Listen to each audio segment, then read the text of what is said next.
सुधा, मुझे काम पर जाने में देर हो रही है। जल्दी से मेरे लिए चाय नाश्ता ले आओ। अरे अभी मैं तैयार हो रही हूँ और आपको पता है ना, जब तक मैं अच्छे से तैयार नहीं हो जाती मुझे रसोई में जाने का मन नहीं करता। एक काम कीजिए, आप खुद ही रसोई में जाकर चाय बना लीजिए। अगर तुम्हें बिना तैयार हुए रसोई में जाने का मन नहीं करता तो थोड़ी जल्दी तैयार क्यों नहीं होती हो? तुम्हें मालूम है ना कि मुझे काम पर जाना होता है। क्यों सुबह सुबह दिमाग खराब कर रहे हो? जाओ और जाकर अपने लिए खुद चाय नाश्ता बना लो और साथ में मेरे लिए भी बना लेना, वरना दो दो बार चूल्हा फूकेगा। हे भगवान, ये तूने कैसी पत्नी दी है मुझे। मेरी सेवा करना तो दूर, ये तो हर समय मुझसे ही अपनी सेवा करवाने में लगी रहती है। मोहन बेचारा रसोई में जाकर पहले अपनी और अपनी बीवी के लिए चाय नाश्ता बनाता है और जैसे ही चाय नाश्ता बनाकर लेकर आता है तभी उसकी पत्नी वहाँ पर आ जाती है। अरे ये क्या बना दिया तुमने नाश्ते में? क्या बना दिया मतलब? पोहा बनाया है। अरे लेकिन पोहा क्यों बनाया? कुछ अच्छा सा बना लेते ना। तुम्हें तो पता है ना कि मुझे पोहा बिल्कुल पसंद नहीं है। अरे मैं तुम्हें खाना बनाने वाला लगता हूँ क्या? एक तो मुझे काम पर जाने के लिए पहले ही देर हो रही है, ऊपर से मैंने तुम्हें नाश्ता बना कर दिया और मुझे ही नखरे दिखा रही हो। अरे अगर नाश्ता बना कर दिया है तो कौन सा एहसान कर दिया है? मिश्रा जी को देखा है, अपनी पत्नी की कितनी सेवा करते हैं, कभी बनकर तो देखो उनके जैसा। आई बड़ी मिश्रा जी वाली, एक नंबर के दिखावटी हैं दोनों। बस दूसरों के घर में कलेश हो इसलिए ऐसी ऐसी बातें बोलते रहते हैं, वरना मिश्रा कभी कुछ नहीं करता। और बात करने की नहीं है, बात समय की है। अगर मेरे पास समय हो तो मैं भी तुम्हारे लिए अच्छा नाश्ता बनाऊं, लेकिन मुझे काम पर जाना होता है। काम काम की रट तो ऐसे लगा रखी है जैसे तो पता नहीं कितने पैसे कमा कर घर लाते हो। अरे तुम्हारे पैसों में ढंग का मेकअप और ढंग के कपड़े भी नहीं मैं खरीद पाती। काश मेरे पिताजी ने मेरी शादी किसी ढंग के लड़के से की होती तो आज मेरा जीवन ऐसा ना होता। हो गई फिर से शुरू। मेरा तो अब ये नाश्ता करने को भी मन नहीं कर रहा। एक काम करना, दोपहर में खाना बना कर ले आना। देखूंगी, अगर समय लगा तो बना कर ले आऊंगी, वरना देख लेना वहीं पर कुछ खा लेना। सुधा की बात सुनकर मोहन उठकर वहाँ से चला जाता है। वो खेतों में काम करता था और पूरा दिन मेहनत करके उसे उसकी जो मजदूरी मिलती थी वो लाकर अपनी पत्नी को दे देता था, लेकिन उसके बाद भी उसकी पत्नी कभी संतुष्ट नहीं रहती थी। मोहन को खेत में काम करते हुए आधा दिन बीत गया था, इसलिए उसे भूख लग रही थी। अरे मोहन भाई, चलो ना खाना खाते हैं। सुबह से खेत में काम करते करते बहुत भूख लग गई है। हाँ भाई, भूख तो लग रही है, लेकिन क्या करूं, मैं खाना लेकर नहीं आया हूँ। मैंने अपनी पत्नी को कहा था कि दोपहर में खेत में खाना लेकर आ जाना, लेकिन वो अभी तक आई ही नहीं। मोहन ऐसा कह ही रहा था कि तभी उसे अपने पड़ोस में रहने वाला एक बच्चा मोनू दिखाई देता है। वो मोनू को आवाज लगाकर अपने पास बुलाता है। अरे मोनू, जरा यहाँ पर तो आना बेटा। काका, आप कहिए, क्या बात है? बेटा, अगर तुम घर वापस जा रहे हो तो सुधा से कह देना कि खेत में मेरे लिए खाना लेकर आ जाए। अरे काका, लेकिन सुधा काकी तो घर पर नहीं है। काकी तो मेरी माँ के साथ बाजार गई है। क्या? यहाँ मुझे काम कर करके भूख लग रही है और वो बाजार चली गई? पता नहीं भगवान को ऐसी पत्नी मेरे ही नसीब में लिखनी थी क्या? कोई बात नहीं मोहन भाई, मेरे खाने में से खाना खा लो। मेरी पत्नी ने 2 रोटी ज्यादा भेज दी। मोहन रामू के खाने में से थोड़ा खाना खाता है, लेकिन उसे हर रोज ऐसा करने में बड़ी ही शर्मिंदगी महसूस होती थी। वो घर आता है तो देखता है कि घर पर सुधा के बहुत सारे नए कपड़े रखे हैं। अरे यहाँ पर ये इतने सारे नए कपड़े कहाँ से आ गए? सुधा, सुधा! अरे क्या हो गया? आ रही हूँ। क्यों घर में आते ही चिल्लाना शुरू कर दिया? चिल्ला नहीं रहा हूँ, सिर्फ तुम्हें बुला रहा हूँ। तुम मुझे ये बताओ कि हमारे घर में ये इतने सारे नए कपड़े कहाँ से आए और किसके कपड़े हैं? ये तुमने कोई सिलाई का काम शुरू किया है क्या? जब घर में कमाने के लिए तुम हो तो मुझे सिलाई का काम करने की क्या जरूरत है? अब मैं घर का भी काम संभालूं और सिलाई भी करूं ना बाबा ना। अरे तो आखिर ये इतने सारे कपड़े हैं किसके? अरे घर हमारा है तो कपड़े भी हमारे ही होंगे ना। मैं आज पड़ोसन के साथ बाजार गई थी तो कपड़े खरीद कर ले आई। अच्छे हैं ना सारे कपड़े? क्या? ये सारे कपड़े तुम अपने लिए खरीद कर ले आई हो? हाँ, अपने लिए खरीद कर लेकर आई हूँ, लेकिन तुम्हें क्या दिक्कत है? हाँ, अरे मुझे भला क्या दिक्कत होगी? मैं तो खुद चाहता हूँ कि तुम हर रोज नए नए कपड़े पहनो, लेकिन मेरी इतनी आय नहीं है, इसलिए मैं पूछ रहा हूँ कि तुम्हारे पास ये नए कपड़े खरीदने के पैसे कहाँ से आए? देखो, ये तो मैं अच्छी तरह से जानती हूँ कि तुमसे पैसे मांगती तो तुम देते नहीं, बस यही कहते कि मेरे पास पैसे नहीं है, इसलिए मैंने पड़ोसन से उधार ले लिए और उनसे कपड़े खरीद लिए। क्या तुमने उधार पैसे लेकर अपने लिए कपड़े खरीदे? ऐसी भी क्या मजबूरी आन पड़ी थी कपड़े खरीदने की? अभी पिछले महीने ही मैं तुम्हारे लिए 2 जोड़ी साड़ी लेकर आया था ना, और तुमने किस पड़ोसन से पैसे लेकर ये साड़ियाँ खरीदी है? मैंने तो गंगा बहन जी से पैसे उधार लिए हैं, कह रही थी आराम से लौटा देना। वो तो बोलेंगे ही कि आराम से लौटा देना, क्योंकि उसका पति पैसों पर ब्याज जो लेता है। अब मुझे इसके लिए और ज्यादा काम करना पड़ेगा। तुम मेरी बातों को कभी समझती क्यों नहीं हो सुधा?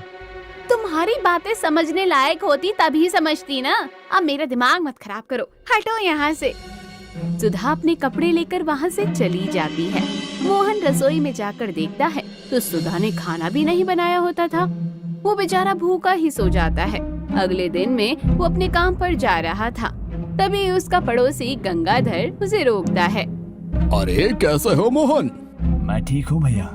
अच्छी बात है, तुम ठीक ही रहना चाहिए, क्योंकि मेरा उधार जो चुकाना है। तुम्हें याद है ना, कल तुम्हें तुम्हारी पत्नी ने बताया होगा कि उसने अपनी साड़ियाँ खरीदने के लिए मेरी पत्नी से पैसे उधार लिए थे, वो भी पूरे 20,000। और तुम्हें तो पता है मैं पूरे 10% ब्याज लेता हूँ, तो हर महीने जितने भी पैसे चुका पाओ उसके साथ ब्याज के 2,000 रुपये और देते रहना। ठीक है गंगाधर भैया, आप चिंता मत कीजिए, मैं समय पर आपके पैसे लौटा दूंगा। मोहन बेचारा परेशान होकर काम पर चला जाता है। वो सुबह से रात तक खेत में काम करता है और रात होने पर भी वो खेत में ही काम करता रहता है। तभी खेत का मालिक वहाँ पर आता है। अरे मोहन, सब लोग काम करके अपने अपने घर चले गए, लेकिन तुम अभी तक काम कर रहे हो। आज तुम काम पर देरी से आए थे क्या? नहीं मालिक, मैं सुबह ही काम पर आया था, लेकिन बहुत दिनों से एक किसान काम पर नहीं आ रहा ना, तो मैंने सोचा कि उसके हिस्से का भी काम कर लेता हूँ, तो मुझे और थोड़े ज्यादा पैसे मिल जाएंगे। अरे मोहन, लेकिन अगर तुम इतना काम करोगे तो तुम्हारी तबीयत खराब हो जाएगी। तुम्हारे घर में सब ठीक तो है ना? कोई मुसीबत तो नहीं जिसकी वजह से तुम इतना काम कर रहे हो? नहीं मालिक, कोई मजबूरी नहीं, बस किसी का उधार चुकाना है। आप चिंता मत कीजिए, मैं ठीक हूँ। ठीक है मोहन, कोई परेशानी हो तो बताना। जी मालिक, आपका बहुत बहुत धन्यवाद। मोहन का मालिक बहुत ही अच्छा था, लेकिन मोहन उससे ऐसे मदद नहीं ले सकता था, क्योंकि उसकी पत्नी बहुत बार इस तरह चीजें करती रहती थी, जिससे मोहन को बहुत परेशानी होती थी। मोहन रात के 2 बजे तक खेत में काम करके अपने घर जाता है। वो घर पहुंचकर दरवाजा खटखटाता है, तो काफी देर तक दरवाजा खटखटाने के बाद उसकी पत्नी नींद में दरवाजा खोलने के लिए आती है। ये कोई समय है क्या घर आने का? अच्छी वाली नींद में सो रही थी, नींद भी खराब कर दी। कोई अपने शौक से मैंने तुम्हारी नींद खराब नहीं की है। तुम्हारे कपड़ों के पैसे ही गंगाधर को चुकाने हैं, इसलिए खेत में इतनी रात को काम कर रहा था। मुझे बहुत जोर से भूख लगी है, मेरे लिए खाना लगा दो। देखो, मैं जाकर सो रही हूँ और खाना बना हुआ है, रसोई में रखा है, गर्म करके खा लो। ये तो हद ही हो गई। मैं तुम्हारे लिए रात 2 बजे तक खेत में काम करके घर आया हूँ और तुम मुझे खाना भी गर्म करके नहीं दे सकती। अरे तो मैंने कहा था क्या, खेत में इतनी देर तक काम करने के लिए कोई ढंग का काम क्यों नहीं कर लेते हो? ये जरा से पैसे कमाने के लिए इतनी देर काम करना नहीं पड़ता आपको। हाँ। सुधा फिर से मोहन को सुनाकर कमरे के अंदर जाकर सो जाती है और मोहन खुद ही खाना गर्म करके खाना खाता है। तभी कुछ दिनों बाद उनकी शादी की सालगिरह आती है। क्या बात है मोहन भाई, बहुत देर से तुम्हें देख रहा हूँ, किसी गहरी सोच में डूबे हुए हो। आखिर ऐसा क्या सोच रहे हो? अरे रामू भाई, आज मेरी शादी की सालगिरह है, लेकिन मेरे पास बहुत ही कम पैसे हैं। मैंने सोचा था कि इस बार थोड़े थोड़े पैसे जोड़कर अपनी पत्नी के लिए सुंदर सी पायल लूंगा, लेकिन गंगाधर को पैसे लौटाने के चक्कर में कुछ भी नहीं जोड़ पाया। अब समझ नहीं आ रहा कि उसके लिए क्या लेकर आऊं। देखो भाई, बात तोहफे की नहीं प्रेम की होती है। तो तुम अपनी पत्नी के लिए अगर पायल नहीं खरीद सकते तो सुंदर सा गजरा ले जाओ, वो उसे देखकर बहुत खुश हो जाएगी। अरे हाँ, ये तो तुमने बिल्कुल ठीक कहा। चलो ठीक है, ले जाकर देखता हूँ, बस सुधा उसे देखकर खुश हो जाए। मोहन शाम के समय एक गजरा खरीद कर घर ले जाता है तो उसकी पत्नी अच्छी तरह से तैयार होकर बैठी थी। आ गए तुम घर पर, लेकिन तुम्हारे हाथ में मेरे लिए कोई अच्छा सा तोहफा तो नहीं दिख रहा। अगर खाली हाथ आए हो तो बाहर वापस चले जाओ और मेरे लिए तोहफा लेकर आओ। मुझे माफ कर देना सुधा, लेकिन मेरे पास तुम्हारे लिए कोई महंगा तोहफा खरीदने के पैसे नहीं थे, इसलिए मैं तुम्हारे लिए ये गजरा लेकर आया हूँ। तुम्हें गजरा बहुत पसंद है ना? लाओ, मैं इसे तुम्हारे बालों में लगा देता हूँ। क्या तुम मेरे साथ कोई मजाक कर रहे हो? तुम्हें पता है ना आज हमारी शादी की सालगिरह है और तुम मेरे लिए ये मामूली सा गजरा लेकर आए हो। तुम्हें मेरे लिए ये लेते हुए जरा भी शर्म नहीं आई क्या? अरे लेकिन इसमें शर्म की क्या बात है सुधा? और अगर मुझे गंगाधर भैया को पैसे ना चुकाने होते तो मैं इस बार तुम्हारे लिए पायल लेकर आता, लेकिन मैं तुमसे वादा करता हूँ कि अगले साल तुम्हारे लिए पायल जरूर लेकर आऊंगा। बहुत थक चुकी हूँ मैं तुम्हारे इन झूठे वादों से। बहुत अच्छी तरह समझ आ गया है मुझे कि कुछ नहीं कर सकते हो तुम मेरे लिए। एक हमारे पड़ोसी हैं जो अपनी पत्नियों के लिए इतना सब करते हैं, और एक तुम हो ये सस्ता सा गजरा उठा कर ले आए हो। अरे तुमने तो मेरा अच्छा खासा मूड ही खराब कर दिया। सुधा उस गजरे को कूड़े में फेंक देती है और मुंह बनाकर कमरे के अंदर चली जाती है। ये देखकर मोहन को बहुत दुख होता है और उसकी आंखों में आंसू भी आ जाते हैं। माना कि मैं गरीब हूँ, लेकिन मुझसे जितना होता है मैं करता हूँ, पर फिर भी मेरी पत्नी को ना ही मेरी मेहनत की कदर है और ना ही मेरे प्रेम की। अब मेरा यहाँ रहने का मन ही नहीं करता।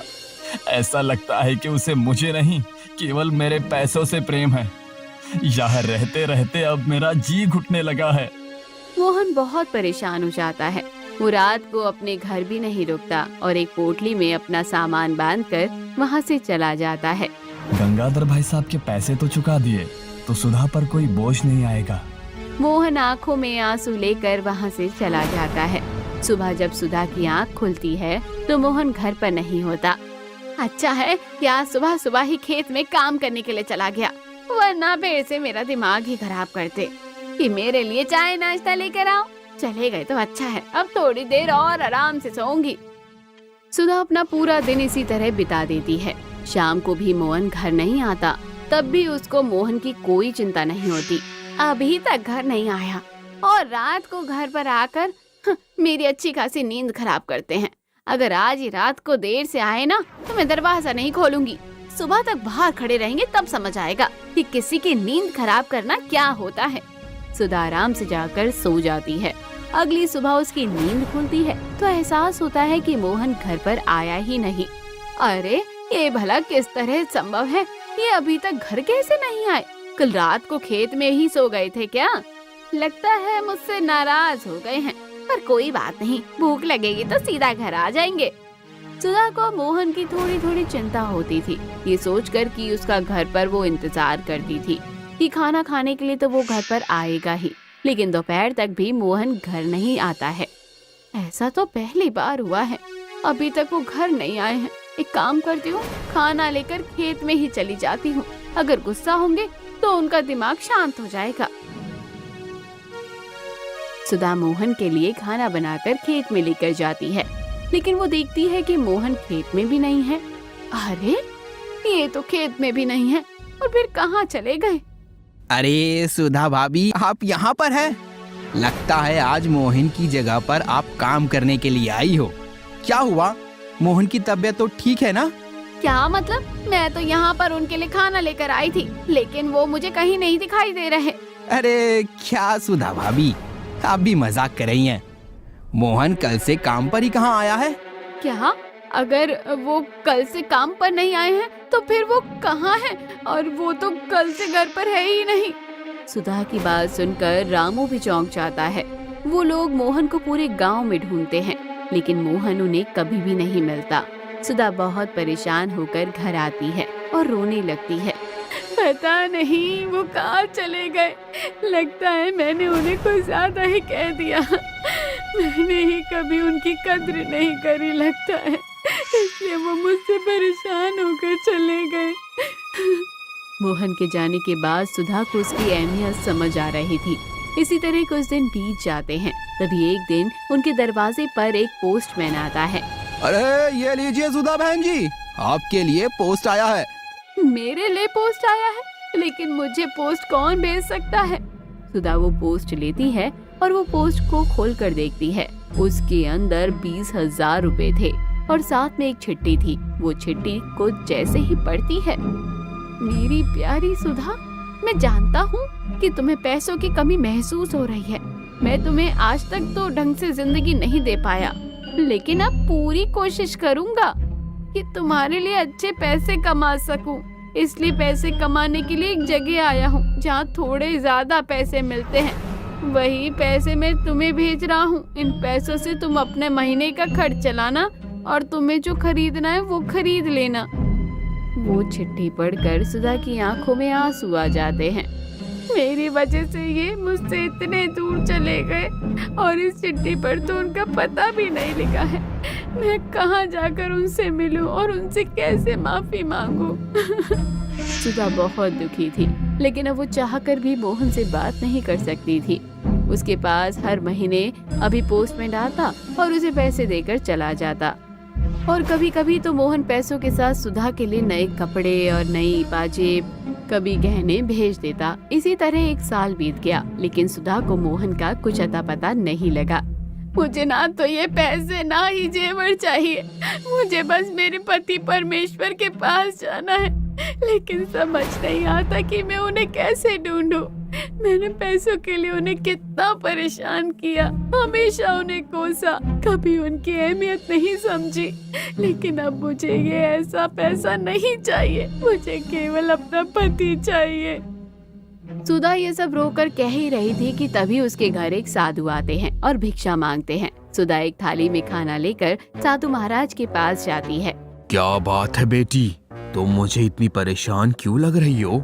साधु महाराज के पूछने पर सुधा उन्हें सारी बातें बताती है। चिंता मत करो बेटी, तुमने गलती की, लेकिन तुम्हें अब अपनी गलती का एहसास है। मैं तुम्हें तुम्हारे पति को ढूंढने का मार्ग दिखा सकता हूँ। तुम उत्तर दिशा से गांव छोड़कर 8वें गांव में जाना। तुम्हें उस गांव में तुम्हारा पति मिल जाएगा। आपका बहुत बहुत धन्यवाद साधु महाराज। मुझे अपना आशीर्वाद दीजिए कि मैं अपने पति को ढूंढ पाऊँ। कल्याण भवा। साधु महाराज सुधा को आशीर्वाद देकर वहाँ से चले जाते हैं और सुधा उत्तर की दिशा को छोड़कर 8वें गांव में अपने पति को ढूंढने जाती है। तभी पूरे 2 दिन बाद उसे उसका पति एक जगह काम करते हुए दिखाई देता है। वो एक फावड़ा लेकर एक जगह की खुदाई कर रहा था और उसके कपड़े पूरी तरह से फटे हुए थे। वो जल्दी से दौड़कर उसके पास जाती है और मोहन उसे देखकर चौंक जाता है। अरे सुधा, तुम यहाँ पर कैसे आई? मैं यहाँ पर आपको ढूंढते हुए आई हूँ। पूरा 1 साल हो गया, लेकिन आप घर नहीं आए। आप अभी के अभी मेरे साथ चलिए। नहीं सुधा, मैं तुम्हारे साथ घर नहीं आ सकता। मैं यहाँ पर दिन रात काम करता हूँ तो मुझे अच्छे पैसे मिल जाते हैं, लेकिन अगर मैं गांव चला गया तो मुझे वहाँ पर इतने पैसे नहीं मिलेंगे और मैं तुम्हें खुश भी नहीं रख पाऊंगा। मैं नहीं चाहता कि तुम्हें पैसों की कमी के कारण कोई भी तकलीफ हो। मुझे माफ कर दीजिए। मैं अच्छी तरह जानती हूँ कि ये सब मेरी वजह से हुआ है। मैंने जीवन में हमेशा पैसे की रट लगा कर रखी, आपको कोई अहमियत नहीं दी। लेकिन अब मुझे समझ आ चुका है कि मेरे जीवन में यदि कुछ सबसे महत्वपूर्ण है तो वो आप है। मुझे ये पैसा नहीं चाहिए। मैं 2 वक्त सूखी रोटी खाकर रह सकती हूँ, परंतु आपके बिना नहीं रह सकती। मैं अपने किए के लिए आपसे माफी मांगती हूँ। कृपया आप मेरे साथ चलिए। अगर आप मेरे साथ नहीं चल सकते तो मैं भी आपके साथ यहीं पर रहकर काम करूँगी। सुधा की बातें सुनकर मोहन की आंखों से भी आंसू आ जाते हैं और वो सुधा के साथ वापस अपने घर आ जाता है। लेकिन उस दिन के बाद सुधा फिर कभी पैसों के लिए मोहन को परेशान नहीं करती और मोहन अपनी मेहनत से जितने पैसे कमा पाता वो उसमें संतुष्ट रहना शुरू करती है और मोहन के साथ जितना है उतने में ही संतोष और सुखमय जीवन व्यतीत करती।